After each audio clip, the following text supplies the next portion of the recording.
Bonjour à tous, bienvenue à ce webinaire où nous explorerons ensemble les innovations qui permettent aux agences d'évoluer afin de répondre aux nouvelles attentes des clients. Vous êtes nombreux à vous être inscrits, je vous en remercie en mon nom et au nom de mes collègues et de Microsoft ici présents. Je suis Catherine Van Marseny, Marketing Director chez Veripark. Je suis heureuse d'accueillir ici Philippe Poirot de Microsoft qui va assurer la première partie de ce webinaire. Bienvenue Philippe.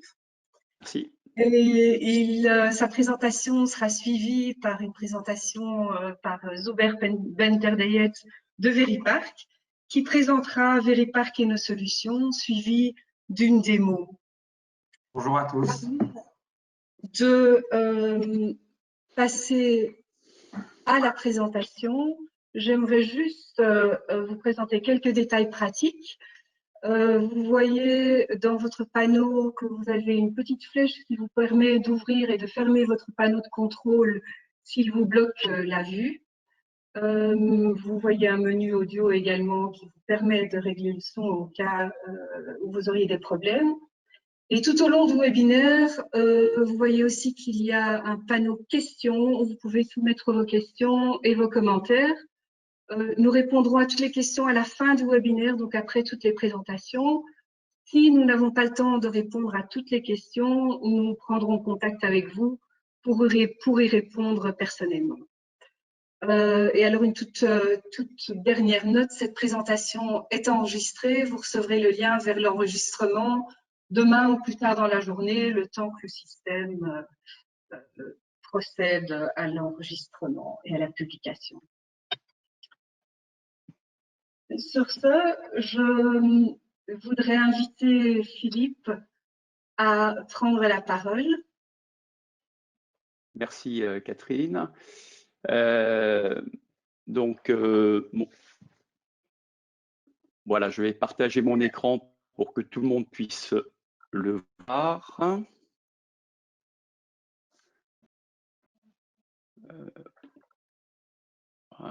Je regarde. Voilà, je ne sais pas si vous le voyez. Tout le monde le voit? Oui, c'est parfait.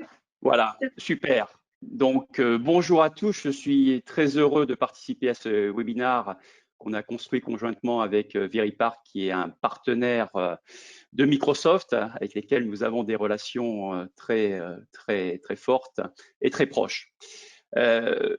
Pour me présenter très rapidement, mon nom est Philippe Poirot, je suis industrie exécutive chez Microsoft au sein des services financiers. 3 grands temps dans mon parcours professionnel. Un premier temps où j'ai fait du conseil pendant plus de 20 ans dans le secteur de la banque et de l'assurance. Un second temps où j'ai été dans une banque, patron de la distribution, donc en charge des agences bancaires et des sites web. Et puis un troisième temps où j'ai rejoint Microsoft justement pour être sur cette verticale banque-assurance et pour apporter mon expertise métier dans la mise en œuvre de nos solutions ainsi que celle de nos partenaires. Alors, naturellement, nous vivons une période très complexe, notamment par rapport à l'épidémie que nous vivons tous et qui est une épidémie mondiale. Si on revient un peu sur les grands événements mondiaux qui ont marqué notre histoire depuis une vingtaine d'années, 2001 a été naturellement un terrible impact. Le 11 septembre, il y a eu un impact fort sur le transport aérien. On a repensé la façon de voyager. 2009, on a repensé la façon de faire de la finance à travers la crise financière avec une finance beaucoup plus régulée. Et 2020, c'est une nouvelle façon de travailler et une nouvelle façon de consommer, de travailler avec l'émergence naturellement du télétravail qui devient une règle puisque, par exemple, en France comme dans d'autres pays européens, c'est quasiment imposé par les gouvernements, mais aussi une nouvelle façon de consommer. On a vu par exemple l'émergence très rapide du paiement sans contact et naturellement l'accélération de tout ce qui est l'achat en ligne. Je pense qu'on est de plus en plus dans un monde hybride où on va devoir conjuguer à la fois du physique et du distanciel. Et ça, c'est valable naturellement pour le secteur de la finance. Et donc, en conjuguant ces deux parties-là, physique et présentiel, ça va obliger naturellement l'ensemble des banques à devoir pouvoir gérer aussi la relation à distance et la gérer aussi bien dans du conseil que dans de la vente, que ça soit du conseiller vers le client dans une relation à distance ou que ça soit directement sur les sites bancaires. Alors, comme aime à le dire notre président Satya Nadella, en l'espace de 2-3 mois, on a eu l'équivalent de 2 à 3 ans de transformation digitale. C'est-à-dire qu'il y a une accélération très forte. Je prendrai quelques exemples, et ceci dans tous les secteurs. On a pu le voir dans le secteur de l'éducation, où les universités, les écoles, les lycées se sont mis en situation de pouvoir faire de l'enseignement à distance. Toutes les entreprises se sont mis en situation aussi de pouvoir généraliser le télétravail dans les phases de confinement. On a vu beaucoup d'acteurs aussi qui ont développé très rapidement des sites marchands pour pouvoir exposer et vendre leurs produits. Donc, il y a une accélération très, très forte et je pense que ça, c'est quelque chose qui est un asset pour le futur. Par contre, il va falloir pérenniser ça, il va falloir structurellement commencer à installer ça de manière beaucoup plus pérenne. Alors, qu'est-ce que ça veut dire concrètement au niveau de la banque, puisque c'est le sujet qui nous intéresse? Si on regarde une enquête qui a été menée par le BCG pendant la phase de confinement, cette enquête en France montre que nous avons eu 7% de nouveaux clients sur les canaux digitaux. Moi, en tant qu'ancien patron de la distribution d'un grand réseau bancaire où il y avait plus de 3500 agences, plus les canaux digitaux comme je l'évoquais, 7% c'est énorme. On gagnait, nous, 1 point à peu près par an. Donc, il y a une accélération de la consommation des canaux digitaux des clients vis-à-vis de leur banque. Deuxième élément important, c'est que les clients se disent prêts à acheter des produits bancaires en ligne, 45%. Donc, une accélération aussi très, très forte. Et aussi 20%, et ça c'est peut-être plus inquiétant, qui se disent, moi, j'ai plus besoin forcément d'aller dans mon agence bancaire, d'où la nécessité pour les banques de pouvoir gérer ses clients à distance, à la fois naturellement sur les canaux digitaux, mais aussi par rapport au fait que les conseillers puissent pouvoir contacter leurs clients à distance et faire des transactions à distance. Un contexte aussi est toujours à avoir en tête au niveau de la France, c'est que la profitabilité, le return on equity, a été divisé par 2 en l'espace de 20 ans. Il est passé de 17% à 8-9%. Donc, il y a un vrai sujet à la fois de développement du PNB et naturellement de réduction des charges. Et ce deuxième confinement que nous vivons en France, naturellement, va avoir un impact fort aussi sur la transformation de la banque. Alors, le message clé qu'il y a à travers ça, je pense qu'il faut bien avoir en tête qu'on n'est pas dans de l'ajustement. On est vraiment dans un changement de paradigme. Et c'est ça qui est important. C'est-à-dire qu'on ne peut plus faire comme on faisait jusqu'à présent dans le monde de la banque, c'est-à-dire ajuster en permanence.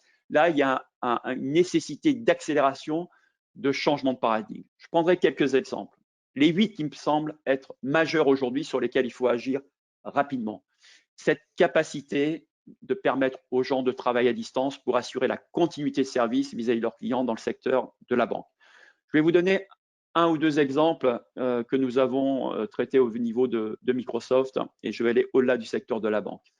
Lors du début du confinement au mois de mars, c'était le 12 mars en France, nous avions 560 millions de minutes d'usage de Teams, qui est la plateforme collaborative, 560 millions de minutes d'usage de Teams par jour.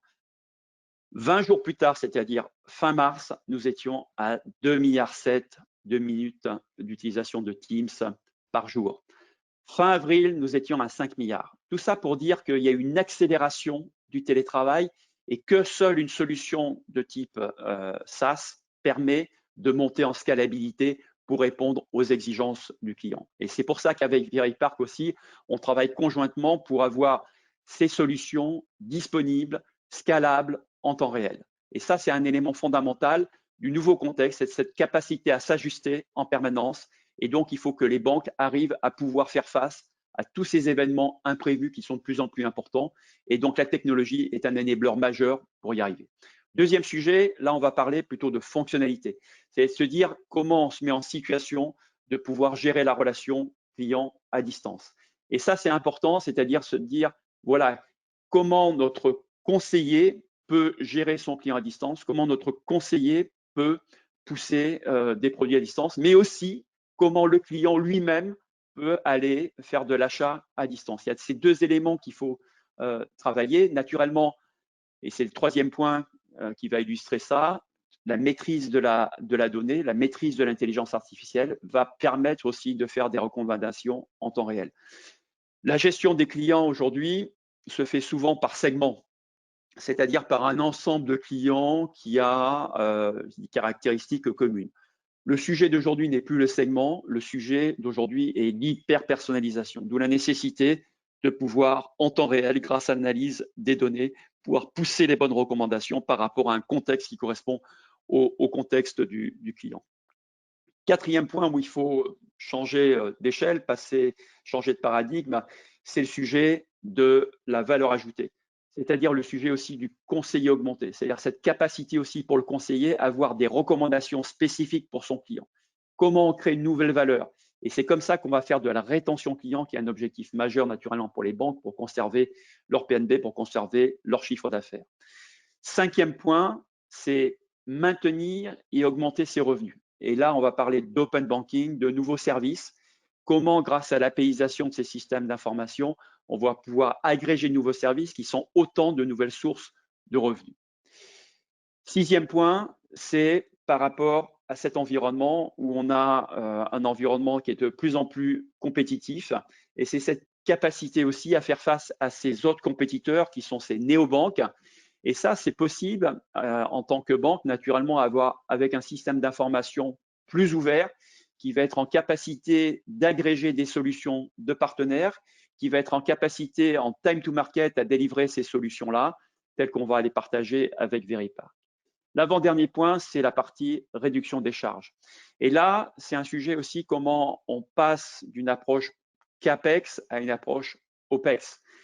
L'approche CAPEX a un impact sur le bilan des banques. Et on sait bien qu'aujourd'hui, l'enjeu, c'est de réduire au maximum ses fonds propres par rapport au contexte, enfin d'augmenter ses fonds propres et de réduire l'impact qu'on a de mobilisation de fonds propres par rapport à des immobilisations, et donc de pouvoir proposer des solutions en OPEX qui sont simplement des solutions de charge qui ont un impact exclusif sur le compte de résultat et non sur le bilan. Et ça, les solutions SaaS le permettent. Et dernier point, le NPS, le Net Promoter Score, c'est-à-dire la mesure de la qualité de la satisfaction client. On voit bien que dans le monde de la banque, si vous ne le savez pas, elle est négative dans les banques françaises. Elle est à -10, alors que la moyenne de l'ensemble des secteurs est à +10 en termes de NPS. Donc, il y a, je dirais, une accélération nécessaire de la satisfaction des clients. Et donc, par rapport à ça, c'est justement être en capacité de pouvoir délivrer les services au bon moment et donc se mettre en situation à travers notamment des solutions SaaS. Alors, par rapport à ça, je pense qu'il faut retenir certaines choses. La première chose qu'il faut retenir, c'est que le cloud est un levier fabuleux pour répondre aux exigences et à ce changement de paradigme tel qu'on vient de l'évoquer. Pourquoi? Parce qu'il permet de la scalabilité et de l'agilité. Il permet en fin de compte de s'adapter au monde tel qu'il évolue en permanence. Le deuxième sujet aussi, et Microsoft a beaucoup investi là-dessus, c'est la partie sécurité et compliance. On est aligné avec toutes les recommandations naturellement des régulateurs, que ce soit au niveau français, au niveau européen, naturellement sur l'ensemble des autres continents sur l'usage du cloud. On prend des engagements spécifiques sur les banques systémiques qui ont un impact sur l'économie mondiale. Donc, dans l'ensemble de nos solutions, de nos trois clouds, que ce soit Microsoft Azure, Dynamics 365 ou Microsoft 365, sont naturellement alignés avec ça. Et avec Veripark, on travaille naturellement de manière forte pour justement que notre cloud Azure ou Dynamics puisse naturellement répondre à tous ces enjeux et que nos partenaires puissent s'appuyer confortablement sur ces engagements que nous avons.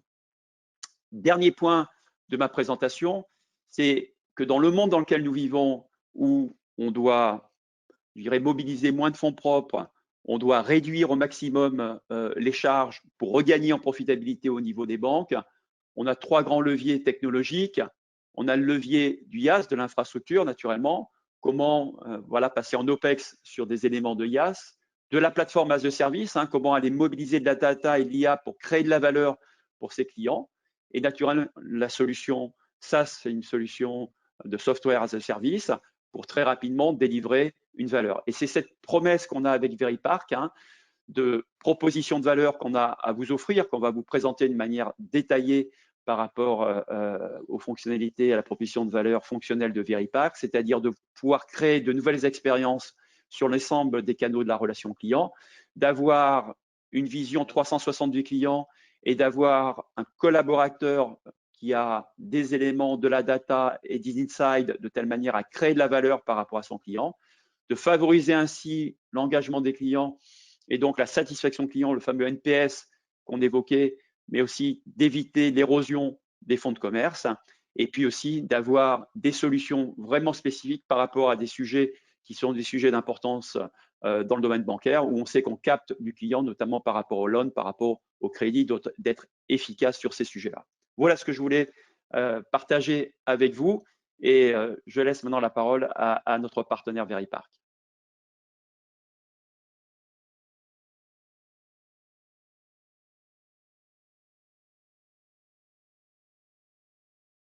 Merci beaucoup, Philippe. Je passe maintenant la parole à Zuber pour sa présentation.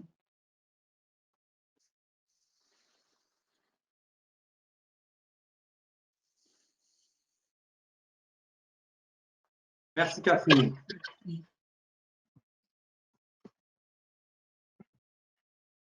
Là.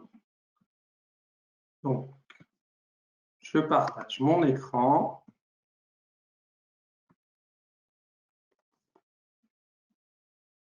C'est parfait comme ça. Merci. C'est parfait? Très bien, Oui. merci beaucoup Catherine. Donc, bonjour à nouveau. Donc, je suis Zuber Benterdeyet, en charge de l'activité commerciale pour Veripark sur la France, l'Afrique du Nord et l'Afrique de l'Ouest. Alors, notre agenda aujourd'hui, malheureusement ou heureusement, colle assez bien avec l'actualité du moment, car nous sommes très nombreux en télétravail, notamment les banquiers, en raison du nouveau confinement. J'aimerais faire tout d'abord une courte introduction de Veripark, puis je vous donnerai une idée de notre vision de l'agence bancaire de demain, et notamment l'agence qui prend en compte aujourd'hui un confinement qui peut malheureusement se répéter tout au long de l'année, voire dans les années à venir. Ensuite, nous passerons directement à notre démo avec un focus sur quelques parcours clients qui vous aideront à matérialiser les défis que M. Poirot a pu mentionner beaucoup plus tôt. Donc, qui est donc Veripark? Nous sommes un éditeur de logiciels créé en 1998 qui a 22 ans d'expérience dans le secteur des services financiers.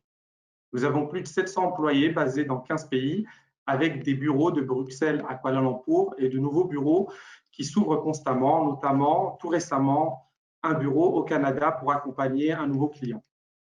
Nous sommes très orientés à l'international et nous sommes présents dans plus d'une trentaine de pays et nous sommes fiers aujourd'hui de dire que nous collaborons toujours avec notre tout premier client.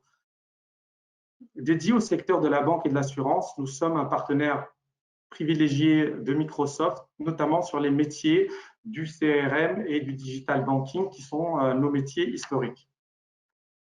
Mais aujourd'hui, nous allons plutôt parler d'un autre produit, VeriBranch, qui est notre solution d'automatisation et de gestion des agences bancaires. VeriBranch, c'est une solution donc full web avec une approche de l'agence traditionnelle, mais également moderne et récente, qui va se connecter à votre système central, à vos systèmes tiers, à votre global bancaire si vous êtes équipé d'un core banking, et va vous permettre d'avoir une interface unifiée capable de gérer différents types de transactions et de process traditionnels, tels que la caisse, la vente de produits financiers, mais également avoir une vision beaucoup plus récente du conseiller clientèle qui est beaucoup plus universel, autonome et qui va pouvoir effectuer beaucoup de tâches à distance. Quelle est donc notre vision de l'agence digitale de demain? Nous souhaitons avant tout aider les banques à passer d'une organisation centrée sur les transactions à une organisation centrée sur le client. Ce qui est vraiment important, Philippe tout à l'heure le soulignait, on est passé d'une segmentation client à vraiment un micro-management du client, ce qui est vraiment important. Comment faisons-nous cela? Nous fournissons une interface unifiée qui permet au personnel des agences bancaires de se transformer en banque universelle en favorisant le traitement des opérations quotidiennes sans se déplacer et à travers différents outils. Nous considérons l'agence comme faisant partie de l'offre omnichannel complète qui permet aux clients d'effectuer bien sûr différentes transactions bancaires de manière autonome, soit une agence ou à travers l'intermédiaire des conseillers clientèle travaillant au domicile en utilisant notre application web pour les agences. Le client peut également contacter l'agence en utilisant son canal préféré, qui peut être WhatsApp, une autre application mobile, le téléphone, des appels vidéo ou même, pourquoi pas, les réseaux sociaux, pouvoir contacter son conseiller clientèle à travers Facebook ou un autre outil. Et nous utilisons également l'intelligence artificielle pour améliorer les services. Il s'agit de capacité OCR ou de Next Best Action, un outil d'analyse prédictive. Toutes ces mesures contribuent à améliorer le délai d'exécution et réduire les erreurs manuelles et diminuer les coûts tout en améliorant le service et l'efficacité. Ici, nous avons une roadmap d'un parcours client, un exemple assez classique où le client va passer sur des opérations à très faible valeur ajoutée à des opérations à très forte valeur ajoutée. Certaines opérations à faible valeur ajoutée, comme le dépôt de chèque ou le retrait d'argent, vont pouvoir être effectuées à travers des automates et bien sûr des études beaucoup plus personnalisées, comme une étude de patrimoine, va nécessiter un rendez-vous directement avec le conseiller clientèle. Au fur et à mesure de ses besoins, le client suit un trajet en se déplaçant dans différentes zones de l'agence. Le fait de pouvoir utiliser les différents dispositifs de manière autonome ou assistée, au fur et à mesure de son déplacement, permet d'améliorer son expérience. Mais ce que je vous propose, c'est de passer directement à une démo de 2 parcours clients qui vous aideront à avoir une idée beaucoup plus concrète de vos concepts. Merci.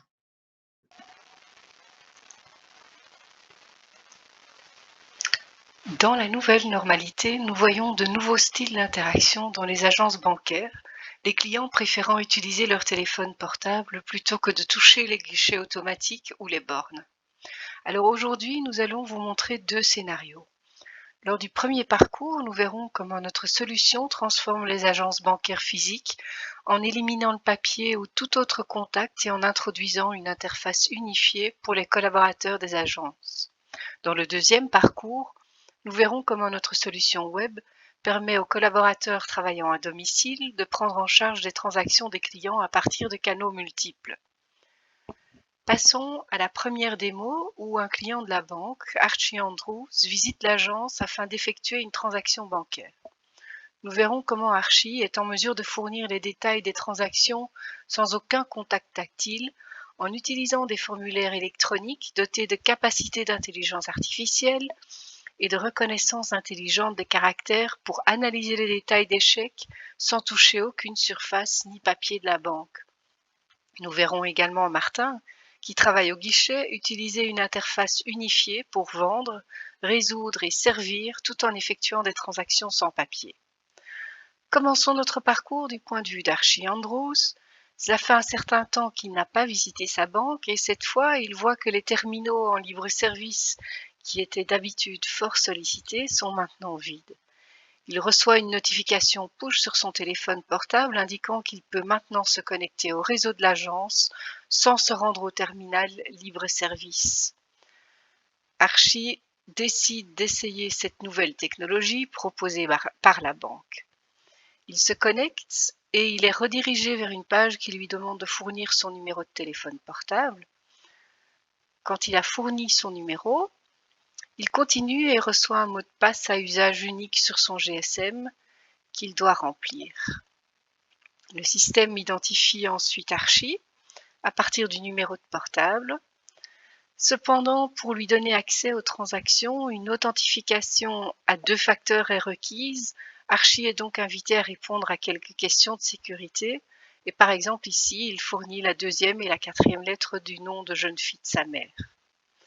Une fois authentifié, le système connaît la date de sa dernière visite en agence et lui propose différentes options de service. Comme il est venu pour une transaction au guichet, il choisit l'option appropriée. On lui présente ensuite la liste des transactions qu'il peut effectuer. Il sélectionne le dépôt de chèque, reçoit un numéro de ticket et peut également voir le nombre de personnes qui attendent devant lui. Il voit qu'il a également la possibilité de fournir des détails supplémentaires qui pourraient lui permettre d'être appelé plus tôt. Il est donc très intéressé et accepte. Puisqu'il s'agit d'un dépôt de chèque, les champs pertinents sont affichés de façon dynamique.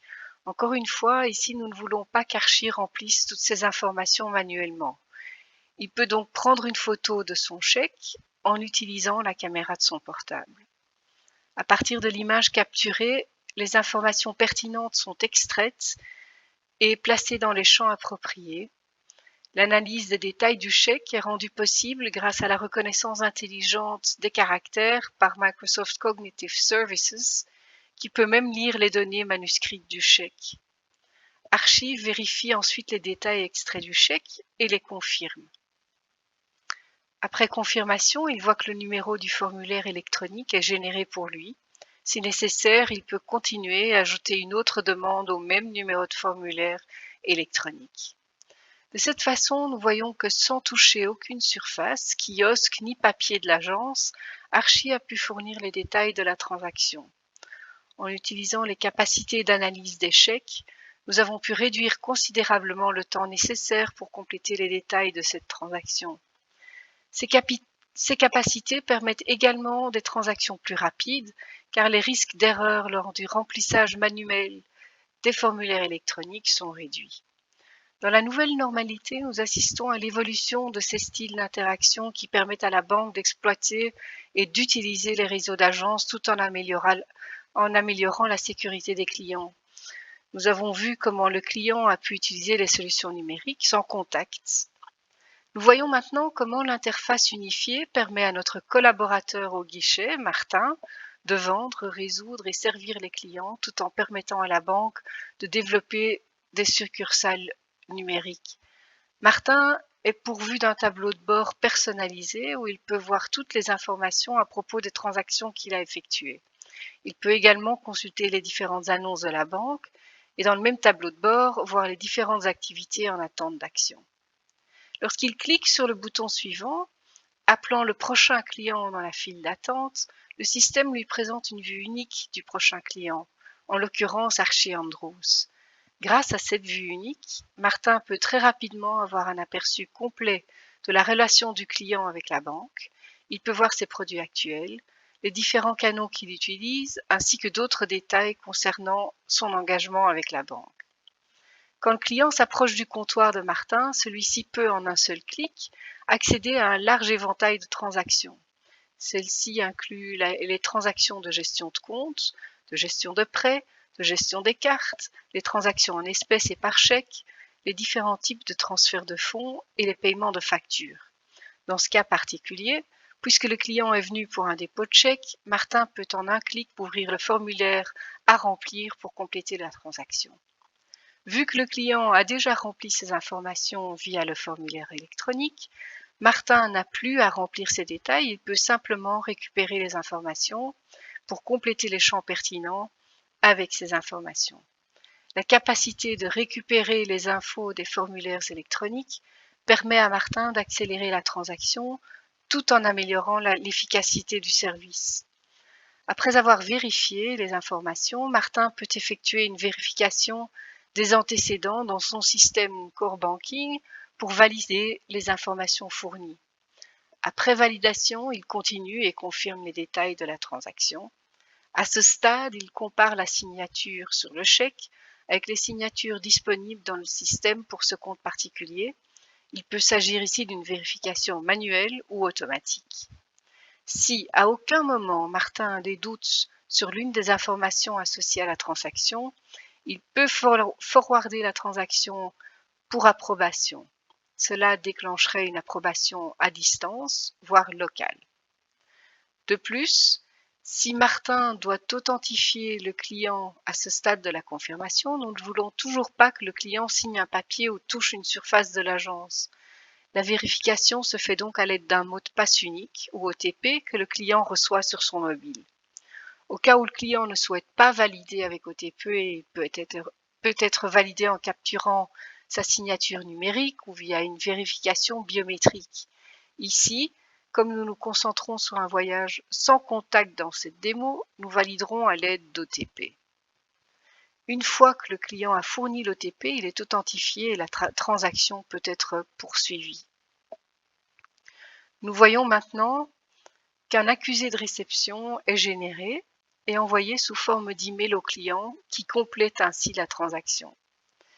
Cette transaction étant exécutée sans contact, le client se sent à la fois soulagé et en sécurité. Nous venons donc de voir un scénario très avancé, basé sur le web, avec interface unifiée, qui est facile à utiliser par le collaborateur en agence, afin d'effectuer différentes transactions sans avoir à utiliser différents systèmes. Nous avons vu comment le client utilise les formulaires électroniques dotés de capacités d'intelligence artificielle pour analyser l'échec, ce qui réduit considérablement l'effort du client. Et nous avons vu comment nous avons authentifié le client à l'aide d'un mot de passe à usage unique. Nous avons également vu comment le collaborateur a pu récupérer les informations du formulaire et pré-remplir les formulaires de transaction. Sans aucun contact, à l'aide de l'intelligence artificielle et de la biométrie, la visite en succursale a été effectuée de façon efficace et en toute sécurité. Dans notre deuxième scénario, nous allons examiner comment notre solution permet aux collaborateurs agences de travailler à domicile. Ce que nous avons constaté récemment, c'est que de moins en moins de clients sont disposés à se rendre en agence. Nous voyons aussi que certaines banques ne permettent qu'une occupation simultanée en agence de 30% de leur personnel, le reste travaillant à domicile. Les centres de contact sont surchargés et ne sont plus en mesure de répondre à tous les appels entrants, de sorte que certains appels des clients privés sont redirigés vers les lignes domestiques du personnel d'agence. En outre, les clients cherchent maintenant à communiquer avec leur banque en utilisant leur canal préféré, qui pourrait être WhatsApp, appel vocal, appel vidéo, live chat ou autres canaux sociaux. Voyons maintenant comment notre solution peut permettre aux agences bancaires d'adopter cette nouvelle façon de travailler. Nous voyons Angela, une représentante du service clientèle d'une agence de la capitale, travaillant actuellement à domicile en utilisant son application Dynamics Omnicanal pour répondre aux demandes des clients via WhatsApp, live chat, Messenger, téléphone, vidéo call, sous forme de sessions différentes. Laissez-moi aussi vous présenter notre client, Jack, qui s'est récemment reconnecté avec ses amis d'université via un groupe WhatsApp. Les amis ont commencé à planifier des vacances post-confinement et il voudrait commencer à épargner pour ce voyage. Il se connecte à sa banque via le chatbot WhatsApp pour rechercher des options de dépôt à court terme. En quelques minutes, il se retrouve à parler avec Angela, notre collaboratrice agence, travaillant à domicile, afin d'ouvrir un compte de dépôt à terme.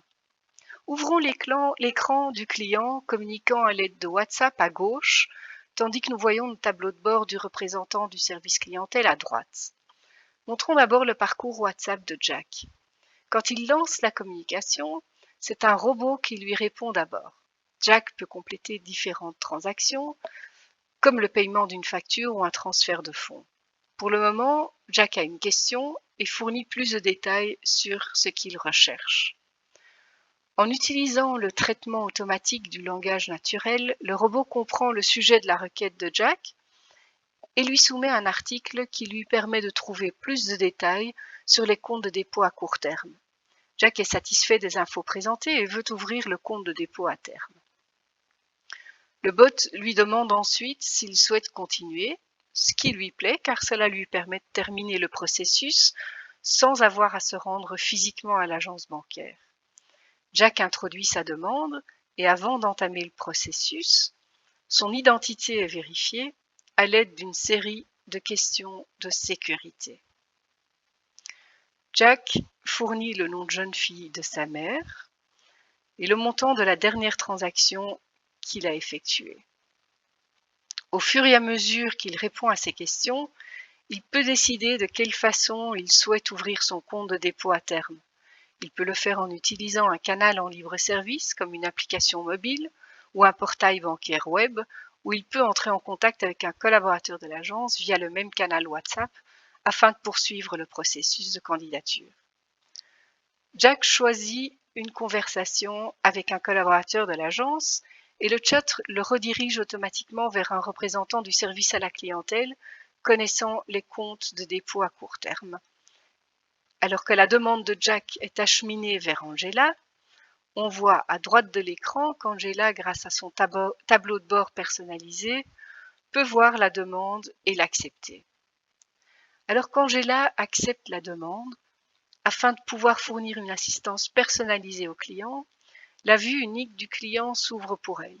Elle peut y voir entre autres les comptes existants du client, elle voit la communication que le client a eue avec le bot et comprend que le client recherche de l'aide pour ouvrir un compte de dépôt à court terme.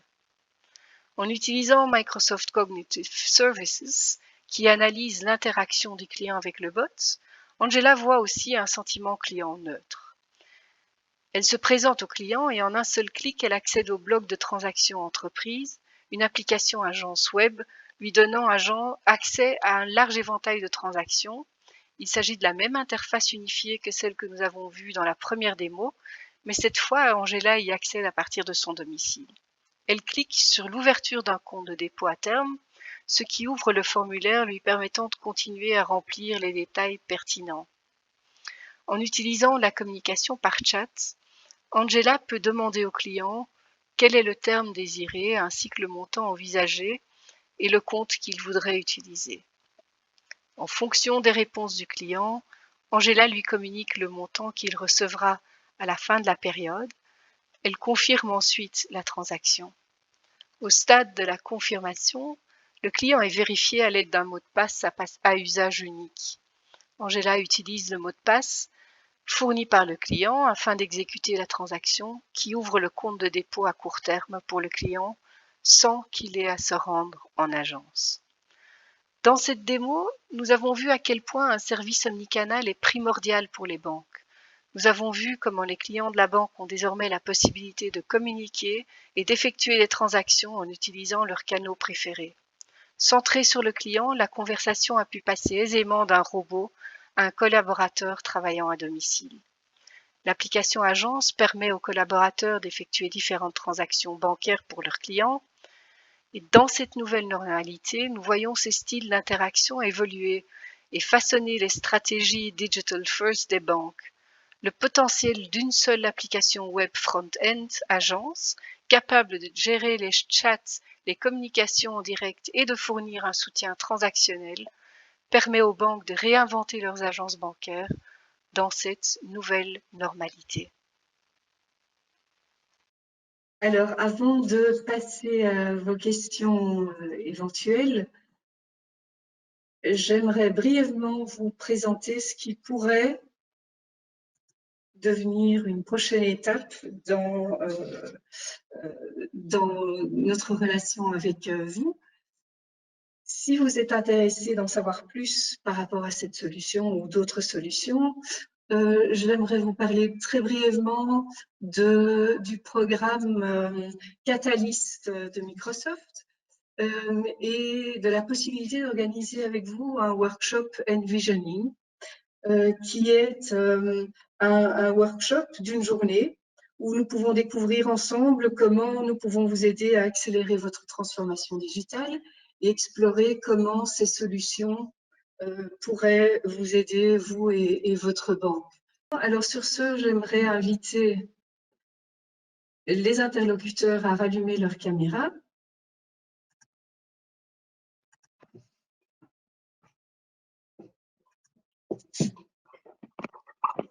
Voilà. Je vais faire la même chose.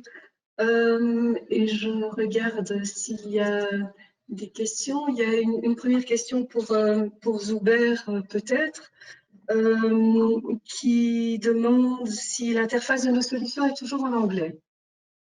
Non, bien sûr, les interfaces sont traduites. Nous avons des interfaces multilangues et bien sûr, nous prenons les spécificités de chaque client.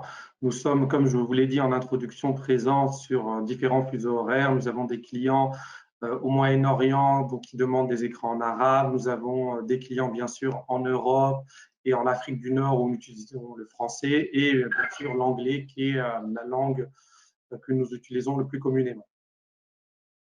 Ok, merci. Une question peut-être pour tous les deux de quelqu'un qui demande comment Microsoft et Veripark travaillent ensemble. Quel est le type de collaboration que nous avons? Alors, Zoubir, je vais commencer, je te laisse Oui, compléter. bien sûr. D'abord, Microsoft, c'est un système de partenaires, dont certains partenaires privilégiés. Veripark fait naturellement partie de ces partenaires privilégiés.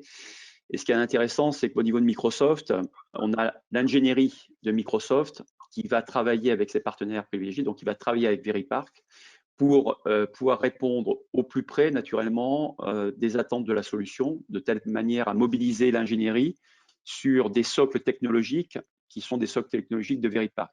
Donc, c'est cette capacité à offrir le meilleur de la technologie aujourd'hui, au-delà du fait, après, que ces solutions et les solutions de Veripark peuvent être naturellement disponibles en mode SaaS sur Azure. Mais je pense que le premier sujet, et ça a été évoqué dans les démos, c'est comment je vais chercher de la valeur, comment je vais chercher des solutions en termes d'intelligence artificielle pour enrichir ma proposition de valeur au niveau de Veripark. On l'a évoqué tout à l'heure au niveau notamment de la reconnaissance de caractère sur des chèques.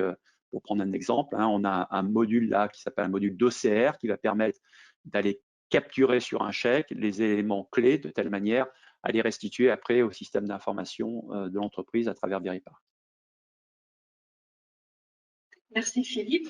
Enfin, je vois encore une question. J'aimerais, s'il y a encore d'autres questions, vous avez toujours la possibilité de les poser maintenant.